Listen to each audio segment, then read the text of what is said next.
We welcome you here to this interview on the Arabian Sports Network. My name is Zion Palmieri, and I'm joined here alongside the Eli Pancol. Great to have you in the studio. How do you feel? Hey, man, first of all, I want to say you got a nice radio voice, bro. But thank you, Zion, for having me here. It's great to be back in Arabian territory, man. I missed it. All right. Well, you are back in town, of course. A lot's happened with you recently. So, what's the feeling getting back to your hometown? This is your alma mater, Pendleton Heights. What's the feeling been? Man, I'm not going to lie. Like, when I came back and then the way that everybody welcomed me here, like all the coaches, all the students, it just made me so, like, it humbled me so much, made me want to get back out there and work. Like, I got to keep going. Like, I've came a long way so far, but I want to go so much further. I just want to inspire everybody as I can. All right, we're going to go back to the start because I got a lot of questions here for you. So we'll go back to your high school days, of course. You ran track and field and played football. I think from what I know, you were more successful in track and field, and that's what really got you to the collegiate level for football. Why did you ultimately choose football when you had more success in track? Yeah, football was my first love, like since I was a kid. And I had some success with track. I had some great coaching. Coach Coggins was coaching me up hard. Coach Joyce too. They ultimately, led me to getting my accolades in there. But I think football was the best route. Getting some scholarships to play at the next level. And Coach Richmond was a huge part of that. All right. So moving on from that, of course, you make the jump up to the Division I level. What places did you have to go to? Ultimately, you choose Duke and stick with it there. Why choose Duke? Yeah, I had a couple places I could have went to. Could have stayed in state. Purdue was a big choice I was looking at, and then I got Tennessee real late. That was like my only SEC. Them and Vanderbilt. But Duke was the move for me. I went on a visit. The people there are what makes Duke. Like you meet so many different people, and the connections that you form with them is kind of like I thought about it as. It wasn't a 4-year decision for me. It was more of a 40-year decision. Down the road, I wanted to make sure I was set up. Football's going to end one day. I got to hang up those cleats. I want to make sure I got a good backup plan, good education. So all those decisions, led me to that.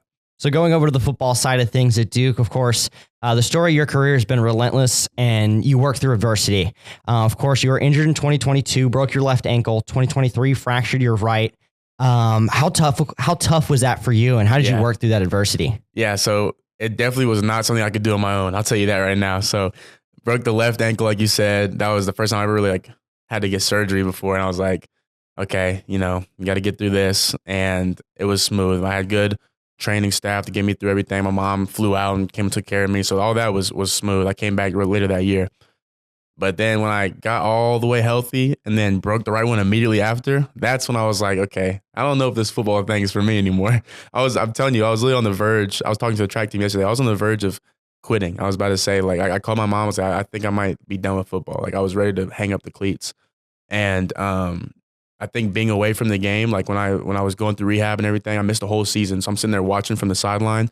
The first game when they beat Clemson at home and everybody stormed the field, I never had wanted to be a part of something so bad. It just drove me every single day. I was like, I got to get better. I got to get healthy because no, this is what I want to do. And so, being away from the game made me realize how much I really appreciated it and how grateful I was to be able to play.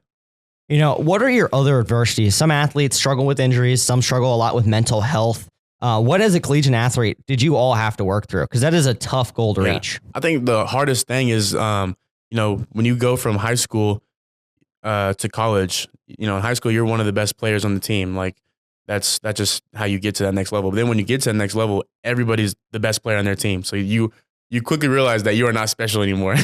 You go from feeling like, oh, I'm the man to, okay, I'm just I'm a freshman, these dudes, you have something to prove when you get on campus. So, that's a real humbling experience. I think you gotta be able to take the critique, be able to take the failure, because you're going to fail a lot and you can't let that failure define you.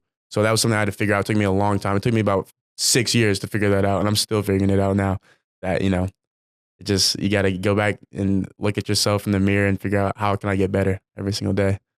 So obviously your 2024 season at Duke was your big one. You had 800 receiving yards rounded up and 9 touchdowns. Of course, you worked through all that adversity and you finally get the success. How relieving was that for you? Yeah, I mean, it was really just a change in my mindset. I feel like once I stopped taking things for granted, started worrying about myself, how can I get better? it was really, I feel like I pat myself on the back a little bit. You know, I was proud of what I was able to do my last year, but I realized I can't relax and be complacent because, you know, if once you be complacent is when you start, you know, falling off. So as good as it was, I want to keep on going forward, keep on working to get, you know, as far as I can. As a player, how do you stay grounded? What really keeps you humble? I mean, you come here to your hometown. You meet the track team yesterday. Everyone's super excited. They're posting pictures on your story. You're the guy from Pendleton Heights. How do you stay humble with all that in mind? I mean, because it reminds me of when I was their age. I'm looking up to dudes like Kellen Dunham, Sean McDermott, you know, you name it, all those guys. That was me as a kid. I wanted to be just like them. So that's a humbling in itself. It's so humbling in itself because it's like I just want to be an inspiration to as many people as I can. So I got to keep on working. Like I cannot relax because then they'll see me relax. Like no, I gotta keep going. I gotta show them like hard work is gonna pay off. Like, I just love being able to give back as much as I can to, you know, my guys. Yeah. So of course, we're a high school radio station. What's your words to those high school athletes trying to make it up to the division level? Could be in football, could be track and field, really any sport. Okay, first and foremost, I'm going to say whatever disbelief you have in your head, get that out your head. Like if you believe in yourself enough and you think that like, you know, this is something you really want to do, you love it so much, go after your goals and chase them things relentlessly because you're going to get what you want. Like your mindset, your mind is so powerful that it can overcome anything that your body tells you can't do. Like you're going to be able to achieve anything you want. You just got to really, truly believe in yourself, first and foremost. And then second of all, is just go get your resources. You know, you're around, if you're in Pendleton right now, you got resources out the wazoo. You know, we got a great strength program. We got a great athletic program. Just ask as many questions, you know, be fully engaged in everything you're doing. And like I said, just don't stop believing in yourself. On and off the field, what's your favorite like highlight you've had? Of course, like coming from your football career, maybe winning an award. I know the men's basketball Duke team had you on the court at one point to accept award. You were the comeback player of the year for the ACC this year. I think they're offensive player of the year for Duke. What's been the biggest thing for you? I think that Brian Piccolo award meant a lot to me just because like I didn't know who Brian Piccolo was until I received the award and I did my research, and like that's such an honor. I know a lot of older people that grew up watching Brian Piccolo. They could appreciate too just what that award means. You know, someone who fought through the craziest adversity. You know, he was a relentless worker.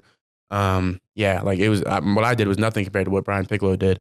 So just to get that award meant a lot. You know, and like I said, I think the best part about all of it is just tell my story. Like just yesterday was a really good experience. Being able to tell my story to kids, like if they get hurt, they think their career is over. Like if you look at me, I should have had a worse year my last year. I had two broken ankles and had my best year. It's just because my mindset was different. So yeah, those kind of things are gonna probably be my best memories. Just talking to kids about my story.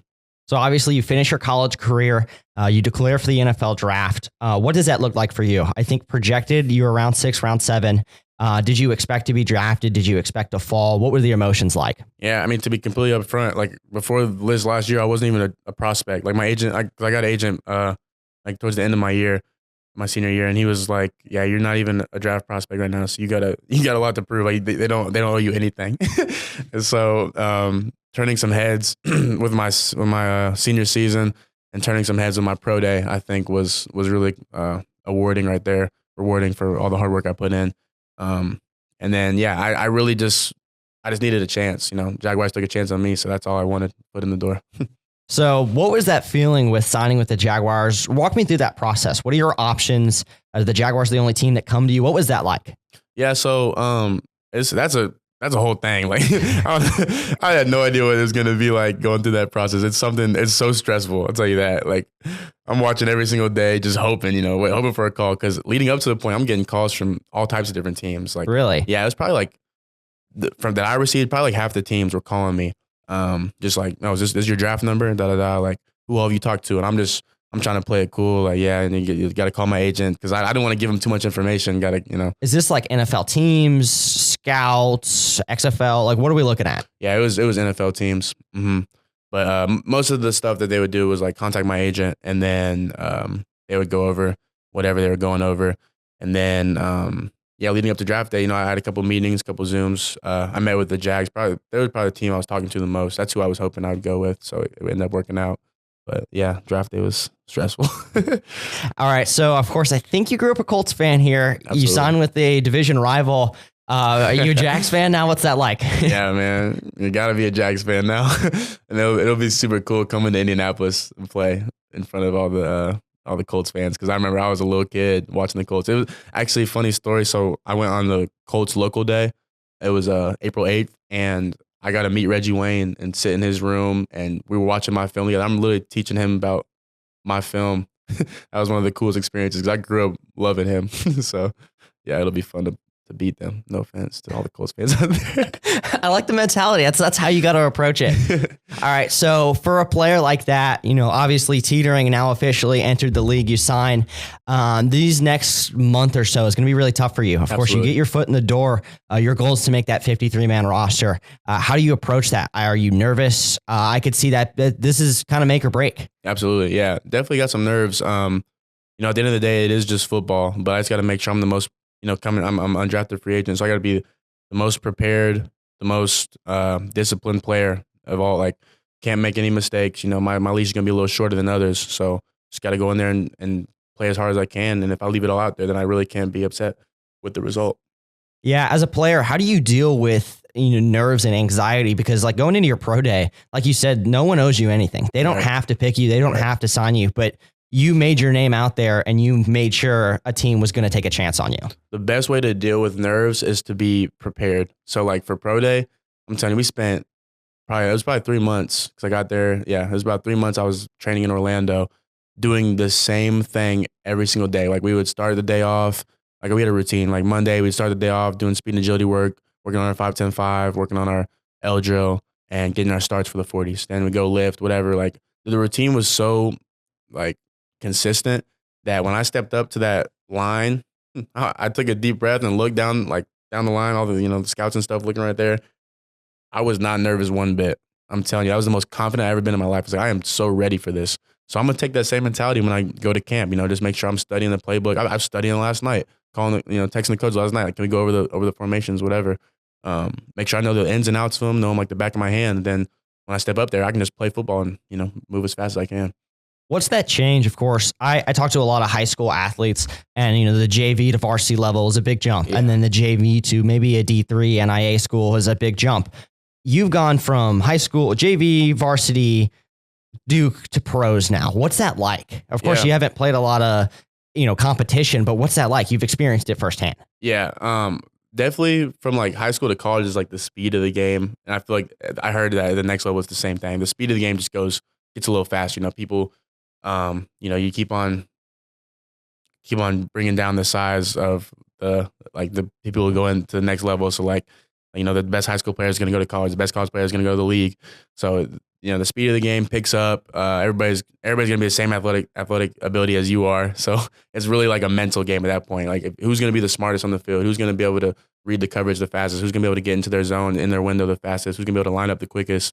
And then the physicality of it picks up a little bit as well. So that's why I got to stay in the weight room. But yeah, it's really just the knowledge of the game and being able to play fast, think fast. All right. So what about the rule side of things? Of course, college, you need 1 foot to catch the ball. 2 feet. Is that a change going into the NFL and the pros? What's that like for you? It actually is. I didn't think it was because I was always so used to when I was a kid. We used to go and be like 2 feet in, throw it on the sideline, try to get 2 feet in all the time. And then when I got to college, I really relaxed on that because all we need is one. That's a huge difference. I'm telling you, like, not even get that second foot down. But so yeah, when I was training for the pro day and everything, we were working on our 2 feet again. Made me feel like I was a kid again doing that. So it was kind of cool. But yeah, that's definitely a big change. All right. Final question here. What gets you hype on game day? What gets me hype? Shoot. Now it's just I pretty much just take a deep breath and I just kind of think how grateful I am to be able to play the game. Like I think God has blessed me, he healed me. I got my ankles back right. And I just think how little kid Eli would feel to watch grown up Eli, take the field. Like it's really a dream come true. And that all those feelings of I got my family supporting me. I got my brothers here to my left, to my right. It just calms me down and I just go out and have fun. I try to have so much fun. I like to dance a lot too. That's when I started dancing, then all the nerves just kind of trickle away because the more the more you have fun with it, the more it's going to be. You remind yourself it's a game at the end of the day. So, yeah, just having fun with it. That'll about wrap this up. Eli, you're the gold standard of an athlete here. Everyone thinks a professional level of athlete, they think of your name here. I remember my first year, we broadcast our football games on our sheet. It's like our notable alumni. We play New Pal, and it's all these names that you've never heard of, but they're like Ball State and these, peak Division I schools. Our one for you is Eli Pancol. It's great to meet you. The whole community stands behind you. You met the track team yesterday. I'm sure they were so excited. I figured out you were in town because I opened Instagram and it's on people's stories. And it's like, how do I get in contact with this guy? That's awesome, man. Thank you for joining me. We really appreciate it, and we're all rooting for you. Hey, thank you, Zion, man. I always wanted to be on Weem 91.7 WEM, man. I always want to say that, man. This is great, man. I love it. Thank you so much. All right, that'll wrap it up. Thanks for tuning in. You're listening to 91.7 WEEM.